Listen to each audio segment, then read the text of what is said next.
question, what happens, which many of you may know, is if you make more money, your SSI check goes down. If you make less money, your SSI check goes up. So if you're not earning a paycheck, your SSI check goes up. And a couple of us have to pay back money, and some of that money comes out of our SSI, so we're out of paychecks. Right. As far as your rent's concerned, Lisa, I think you would be fine because the system is set up. You know, your SSI check will go up, but the part that won't be okay is the spending money you didn't have a paycheck.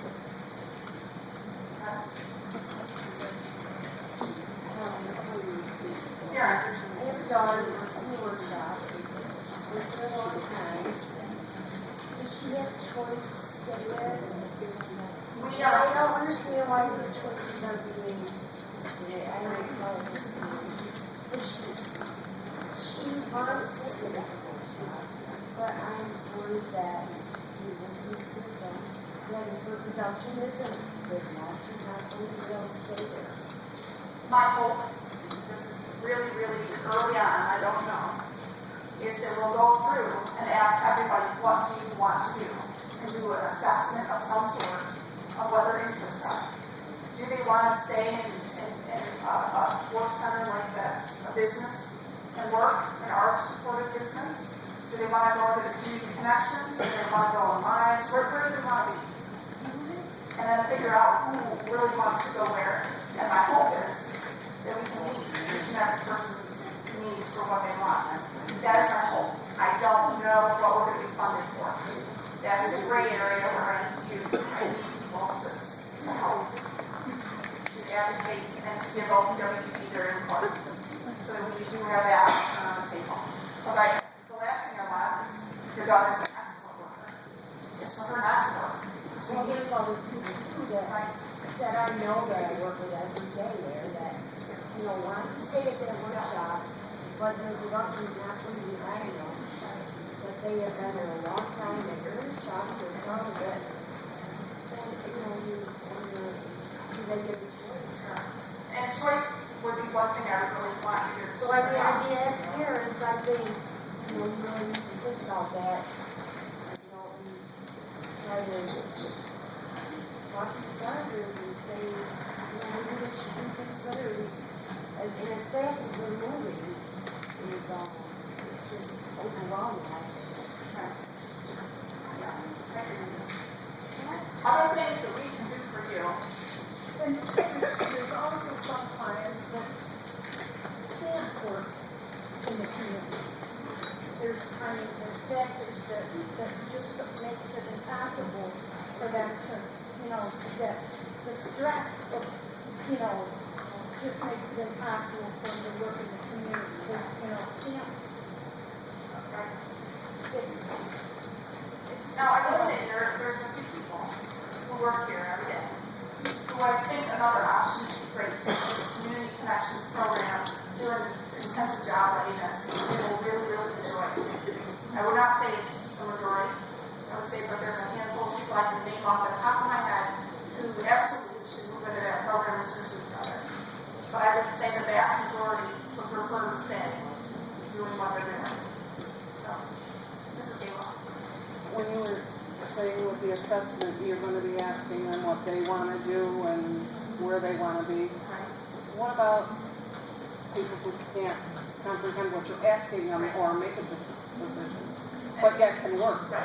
When I do my individual assessment of what people want, the question is what about people who can't really communicate very well? Absolutely need to involve the team, whoever that may be, a loved one, a parent, a guardian, an advocate, whoever that needs to be involved in the decision as well. And I don't even have the tool yet, honestly, to do it. But I need to start thinking that way because things are moving really quick. And I need to put something in place to find out what people want. So your point is very valid. Miranda.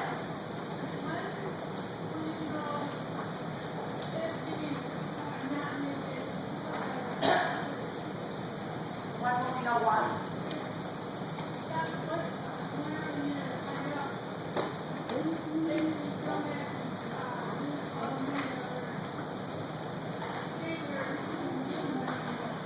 the budget, is that what you're talking about? The individualized budgets? But just to be clear about it, individualized budgets, right now, are primarily engaged for kids coming out of school, or if there's a change, like you want to go to a different program, or you need a different service and it's not necessarily available to you, okay? But we're being told that as we move forward, that's going to be kind of more of the norm for everybody, okay? So it's not something that's going to happen tomorrow for most of you. But if you have a child aging out of school, it's something you really need to wrap your head around. Okay? Does that make sense to everybody? It's going to be a few years for people who are already in the work center.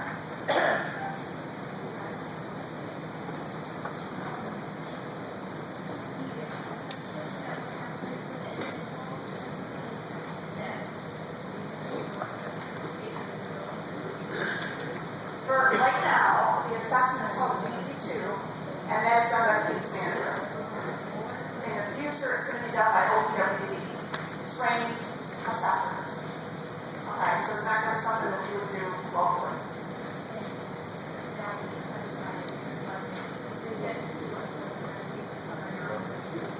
No, it wouldn't include the Medicaid component. It would just be, what do they need? What are, like, what's their staffing need? What's their health needs? What's their adaptive deficits? What's their communication deficits? And they score that, and they decide this person's really needy, and they need a lot of service, and they get more money. And for this person's, one, and they don't have a lot of needs, so they get less money.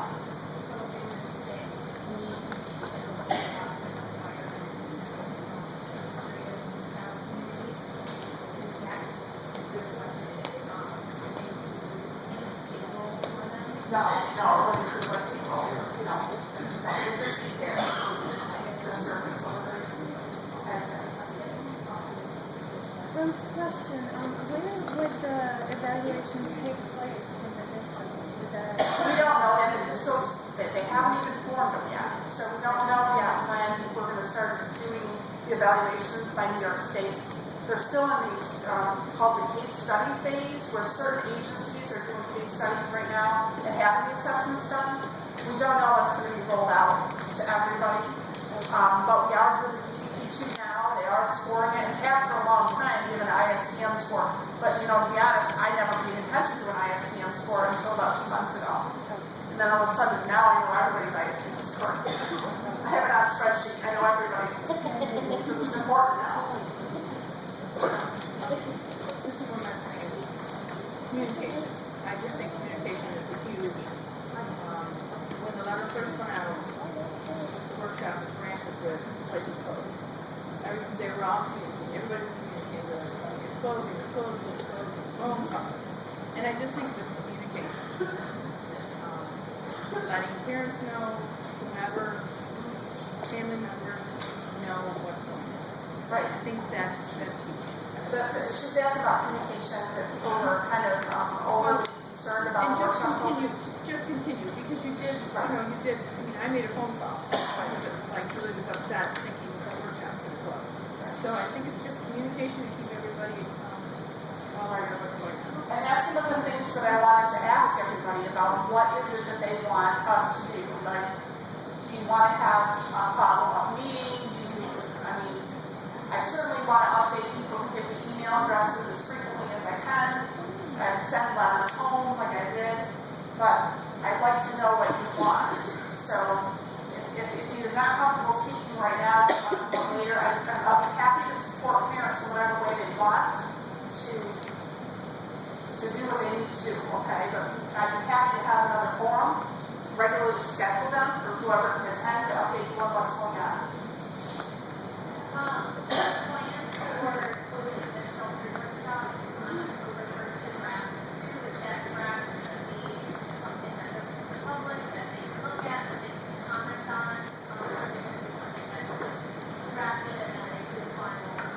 I'm told that it's going to be, there's going to be forums around the state to solicit input, but nobody knows when they're going to happen yet.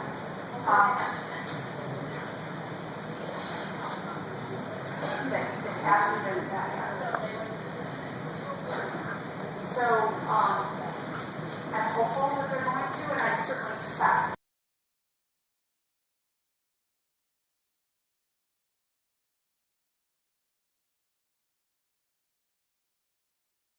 forms are, okay?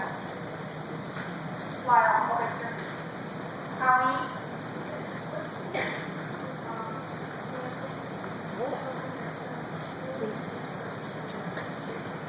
Families who still have children in school? Have any transition? Yes. When a child right now transitions out, their options are to, if they want a work program, they can go to supported employment. Or right now, I have to do what's called a CSS plan that I talked about to do an individualized option because they can't come to the workshop right now because of July 1st. Okay?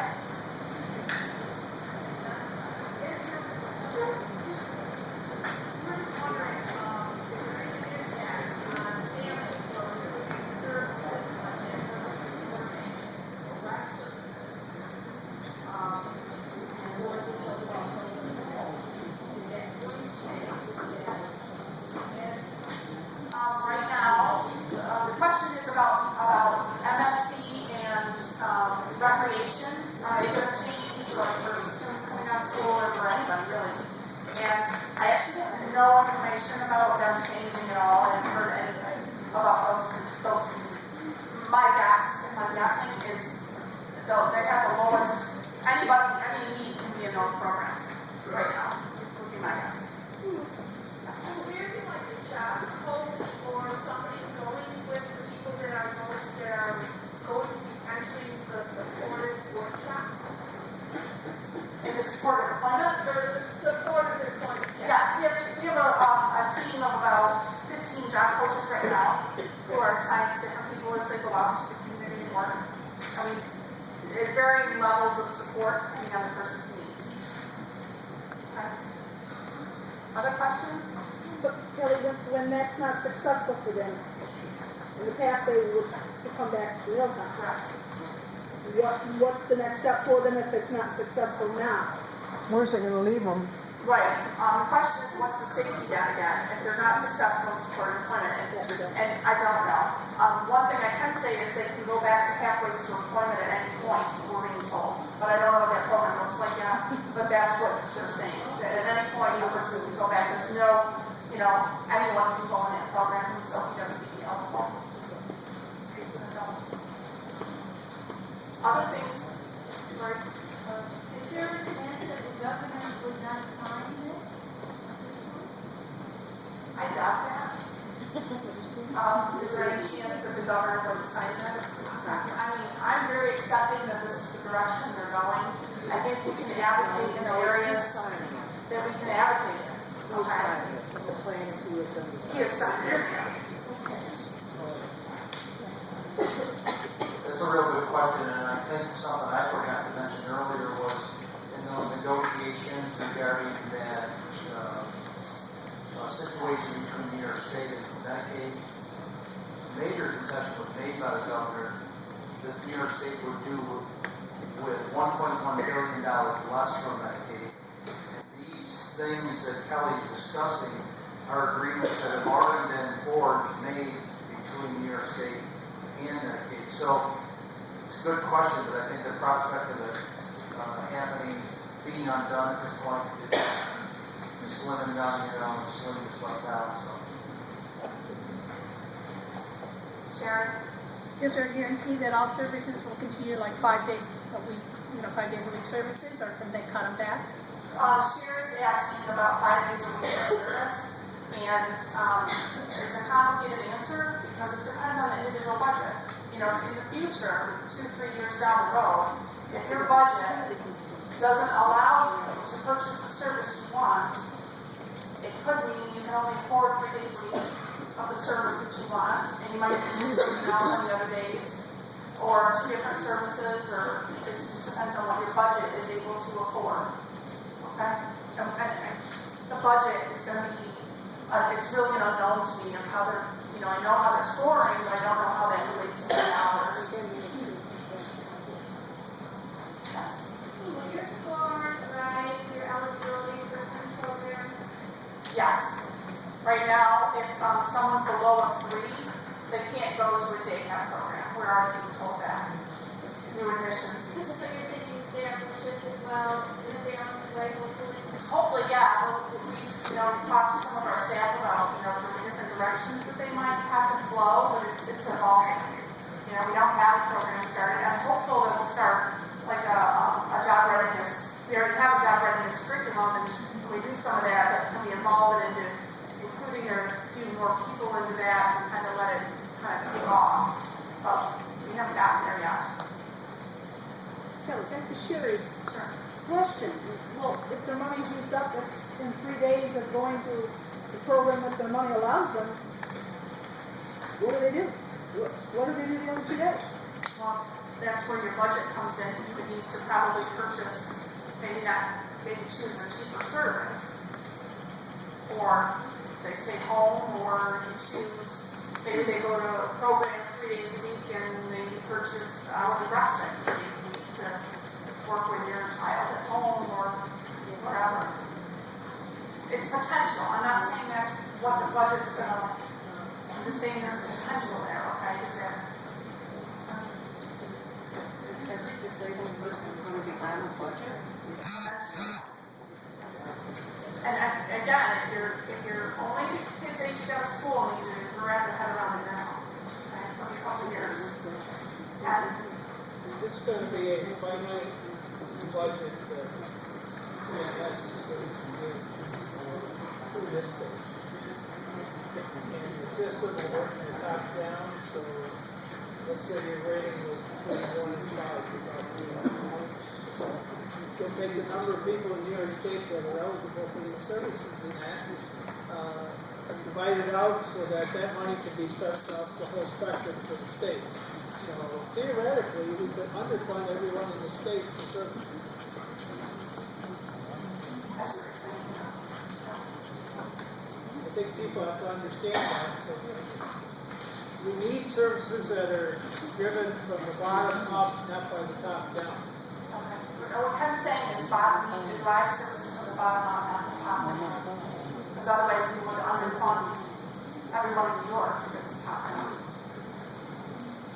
There's no distinction between where you live, from what I understand in this program. You could live in New York City, or you could live in Mount Morris. Well, the region, he's talking about regional, New York City and Mount Morris, we have the same, and there's truth to that. There's also going to be a regional element to the rate system. Because obviously it's much more expensive. It's much more expensive to live in New York City than it is to live in upstate. So there is going to be regional rates. But that is true.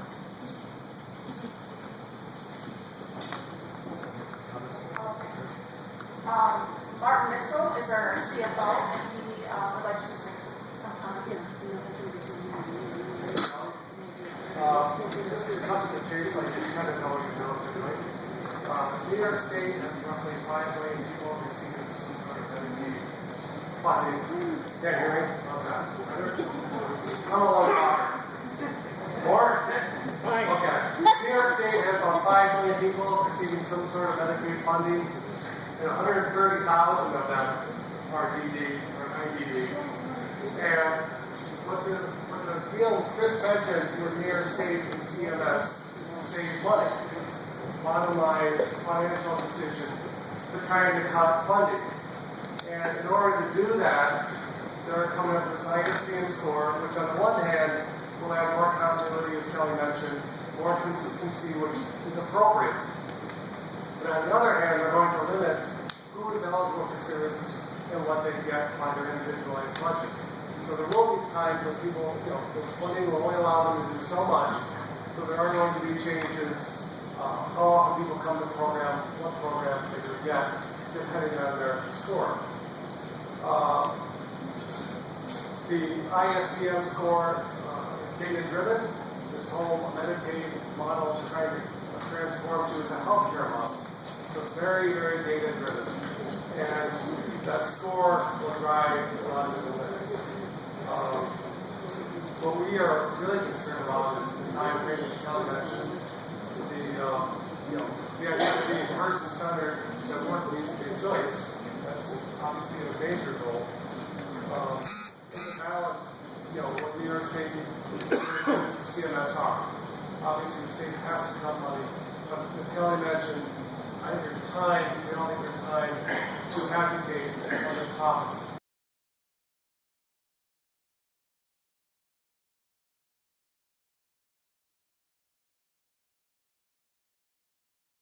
I'm going to touch base on that and be intensively.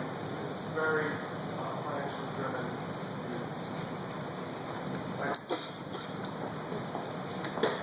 Okay, I want to wrap up because it's getting late. We have about 5 minutes before 8:30. And a couple final things I want you to leave with. What will the ARC people have to do? We'll work with each individual and their loved ones to determine what they need for services. Like I said, we want to know what people want and need. And we're committed to meeting the needs of each person with the resources we have available. And by no means am I going to say, okay, you're going to, I didn't get money for that, so you know what, I'm not going to serve that person. I've served them for 20 years, and that's just not going to happen. And in fact, I've done some negotiations. In one case I've done with the CSS, that, it's a give and take, and we'll make it work. And I'm committed to that, making it work for each person. But I don't want people to leave here with haste that your child is going to have a program tomorrow, because that's just not going to happen. But we need you to advocate for the future of what your children get for services. I want to provide you with regular information via our website. We're going to put something on our website. I don't know what it's going to be yet. A button someplace you can go to look for updates, as well as emails. Everybody who leaves their email address with me, and I will also send home a hard copy with, as I do often. Sometimes you see my memos come home with your loved ones, so you'll see them that way as well. Okay. The next slide is about what you can do. Again, provide us with your email address. Attend the state workshops on closure, and I'm going to send that information to you as soon as I can. As soon as I have it available, I'll send that to you. Let state officials know what you want for yourself and your loved ones. Let state officials know we need more time. Let's just slow it down a little bit. This is really quick, and we need time to evolve into new services. Let state officials know you want options of services that include paychecks, that are important to you and your family, and you need to let them know that that's what you need. Okay. I've also included in your information, contact information for, these are some resources, some websites that are in there to keep track of information. This is your assembly from your state representatives. Mrs. Gaywell did ask that I send out phone numbers, which I will do that. I will get phone numbers for these representatives. Myself, Martin Bristol, and Chris Peterson's contact information.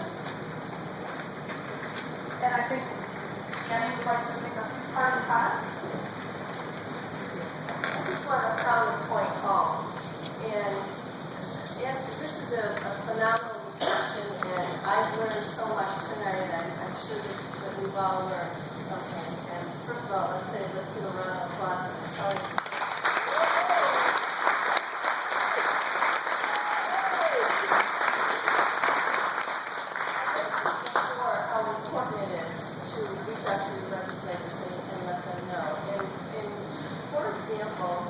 Barb and Bill and I came here tonight and I thought, well, I bet there'll be 100 people.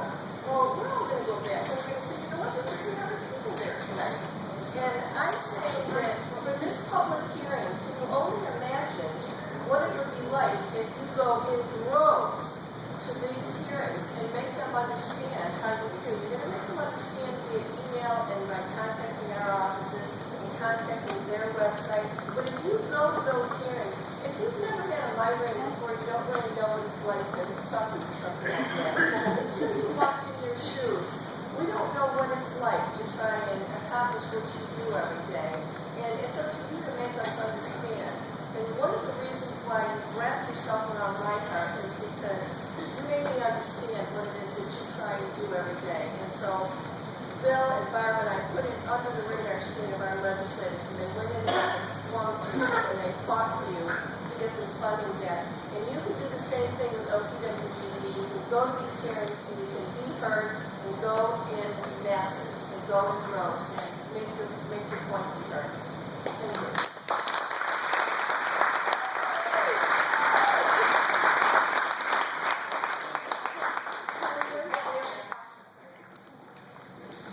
On behalf of Bill, Assemblyman Noje, Bill really does understand, having had a brother with a disability, and his mother was a strong advocate up in Albany. So I can tell you right now that we're 100% in your favor. Please contact us what we can do to help you. Personally, I think one of the things you should do is try and get the lieutenant governor or the governor to come to see your shop and see what you were doing here.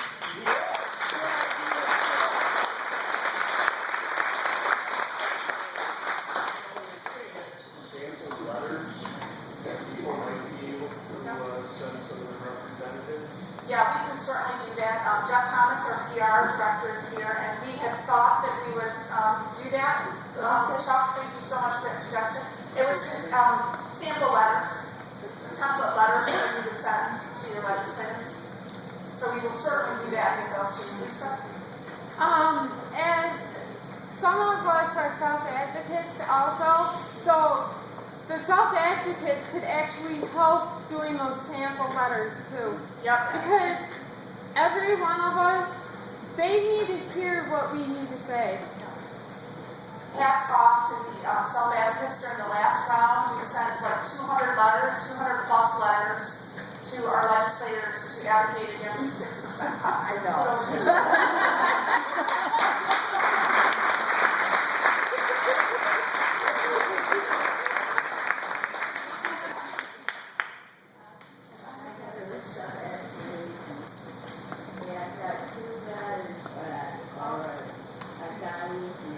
Julia said she sent 2 letters to legislators and got letters back from them. So yeah, congratulations. You guys did a great job.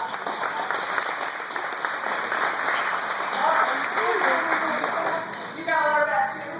Awesome. Kelly, where do you said there's a sign? There is a sign in, there's like 4 of them going around. I don't know where they are. We'll find them and get them to you. Does anyone have them? Raise your hand if you have them. Anybody see it? Oh, we're all right there. Look at that. We'll get them. Oh, there's 2 way back there. So please get your name on the list of information. Other questions you can answer?